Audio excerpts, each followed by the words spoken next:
We start in 1896. In Paris, physicist Henri Becquerel accidentally discovered during an experiment that uranium would leave traces, or darken, on a photographic plate without any other light source. He concluded that uranium naturally emitted rays, which he called uranique in French. In the following years, physicists Pierre and Marie Curie discovered other elements that also emitted radiation naturally. They called this phenomenon radioactivity. Later, New Zealand-born British physicist Ernest Rutherford showed that radioactivity was a form of radiation caused by the breakdown of atoms, which were previously thought to be indestructible.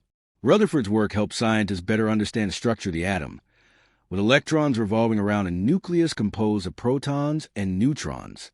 In 1938, two German chemists, Hahn and Strissmann, discovered nuclear fission. They found that when neutrons struck uranium atoms, the atom split into two parts, releasing energy. The next year, Frederick Joliot-Curie in Paris discovered that during nuclear fission, uranium could emit 3 neutrons, which could, in turn, cause further atomic fission. He realized this could trigger a chain reaction that would release vast amounts of energy. World War II broke out in Europe.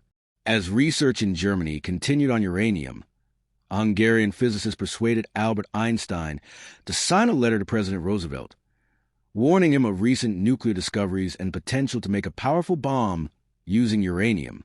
The United States benefited from an influx of European scientists fleeing the war and invested in research.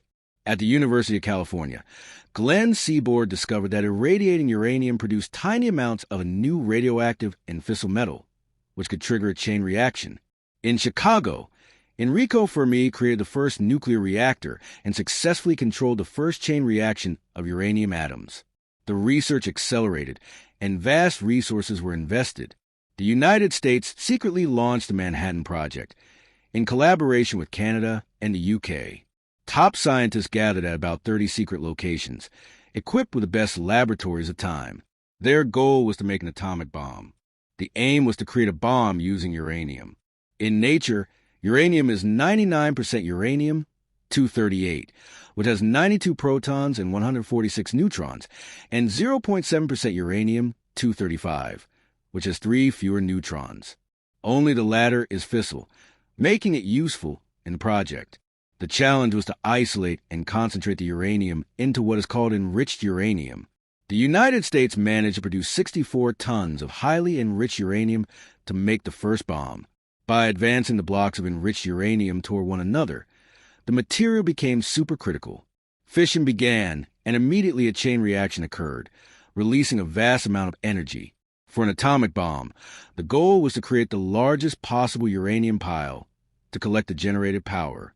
The material was compressed by simultaneously triggering explosions around it, causing it to become supercritical and detonate.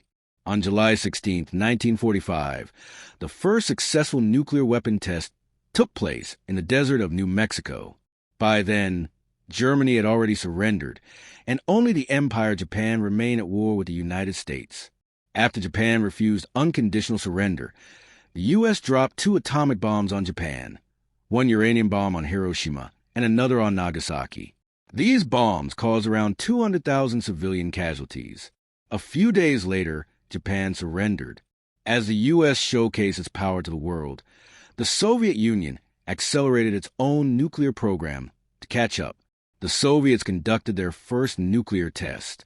During the Cold War, both superpowers engaged in a frantic arms race, investing huge amounts of money to gain technological advantage and maintain the largest nuclear arsenal in the world.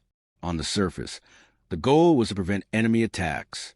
When the UK tested its first atomic bomb, the United States tested its first thermonuclear bomb, also known as a hydrogen bomb. This fusion bomb works by fusing 2 light atoms, deuterium and tritium, at high pressure and temperatures of millions of degrees Celsius. To achieve these conditions, they use the atomic bomb as a trigger. The resulting explosion was much more powerful than nuclear fission. The Soviet Union developed its own hydrogen bomb in response. At the same time, research into nuclear power progressed, and the first nuclear power plant began to appear. Most future reactors would use pressurized water. In the core of the reactor, low-enriched uranium is placed as fuel. The chain reaction is controlled to last about 3 years. The heat generated raises the temperature of the pressurized water in the primary loop. This loop transfers its heat to a secondary loop, where water is heated to produce steam. This steam drives turbines connected to power generators. A cooling loop draws water from a river or seawater to cool the steam in the secondary loop. Cooling towers are sometimes built to cool the water in the final loop. To promote research into nuclear power, the International Atomic Energy Agency, IAEA, was established under the United Nations to ensure the safe and peaceful use of nuclear energy. Additionally, nuclear energy would be used in medicine, particularly in medical imaging and certain cancer treatments. As France tested its first atomic bomb, the arms race between the U.S. and the Soviet Union intensified. Both countries had developed intercontinental missiles and nuclear submarines. The Soviet Union tested the Tsar Bomba, the most powerful bomb ever, with an estimated yield of 50 to 57 megatons of TNT. The following year, the United States tested a hydrogen bomb in space at 400 kilometers altitude. The explosion created artificial auroras visible even in New Zealand, and the radiation from the explosion damaged at least 8 satellites. In the same year, the U.S. threatened to place nuclear missiles in Turkey and Italy, while the Soviet Union aimed nuclear missiles at the U.S. from Cuba. Just as tensions reached a peak, negotiations took place between the two superpowers, and both sides withdrew their missiles, bringing calm. China tested its first atomic bomb, and the U.S. and the Soviet Union became wary of a new competitor. They proposed a treaty on the non-proliferation of nuclear weapons, NPT, through the United Nations. This treaty distinguished the 5 nuclear powers from the rest of the world. The existing nuclear powers could not share knowledge or supply weapons, while the remaining nations could not attempt to develop atomic bombs. Moreover, nuclear disarmament was encouraged.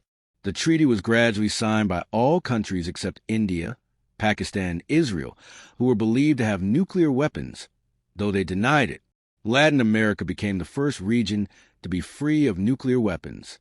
Finally, the U.S. and the Soviet Union agreed to limit the production of strategic weapons.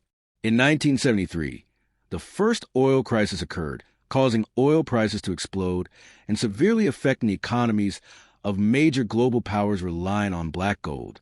The world sought alternatives to secure their energy supply. France and Japan primarily relied on nuclear power. In the following years, many power plants would be built worldwide. In India, a so-called peaceful nuclear test took place, which raised concerns as competitor, Pakistan, would begin nuclear research. In 1979, a major nuclear accident occurred in the United States when one of the reactors at the